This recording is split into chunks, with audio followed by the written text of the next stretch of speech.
বিরতির পর স্বাগত। আবার ওয়াটার রিসোর্স ডিপার্টমেন্টের গাফিলতি প্রকাশ্যে।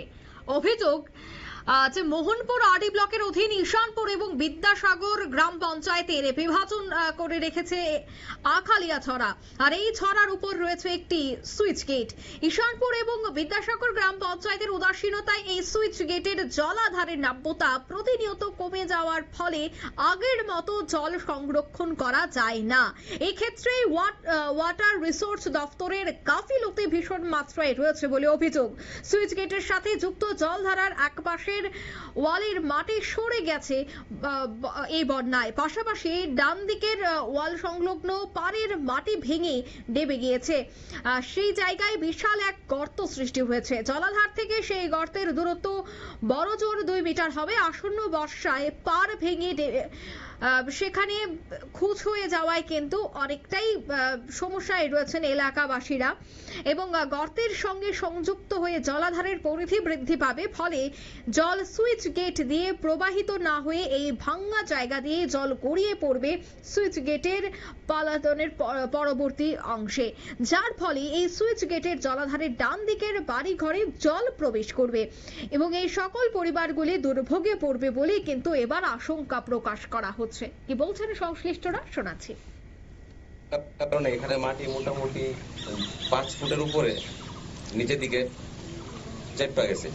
তো এবার যদি বর্ষার আগ পর্যন্ত এই নতুন এই যে পুরানো সিঁড়িটা আছে, সিঁড়ির আগে যে বোল্ডার এরিয়া ছিল, এই বোল্ডার এরিয়া পর্যন্ত মাটি ফালাইয়া ওইটাতে বোল্ডার দিয়ে চাপা না দেওয়া যায়, তাহলে নদীর দিক সম্পূর্ণই পরিবর্তন হয়ে যাবে। এবং এই এলাকায় এই নদীর পোর্শনের সাথে কানেক্টেড যতগুলো বাড়ি আছে সবগুলো বাড়ি এফেক্টেড হইব লাস্ট ইয়ারের মতো।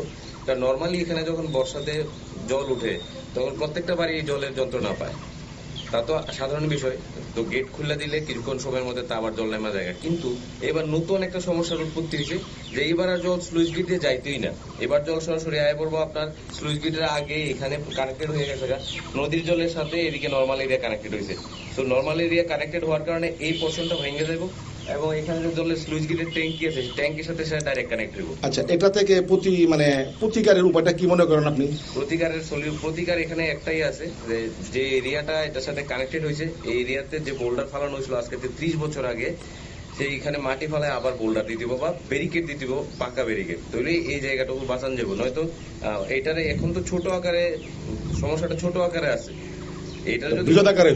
যদি এটা সলিউশন না করা হয় তাহলে এটা বিশাল আকার ধারণ করবে। তখন হয়তো ওয়াটার রিসোর্স দপ্তরের আধিকারিকরা কি কোনো সময় এখানে ভিজিট করেছে, আপনারা জেনেছেন?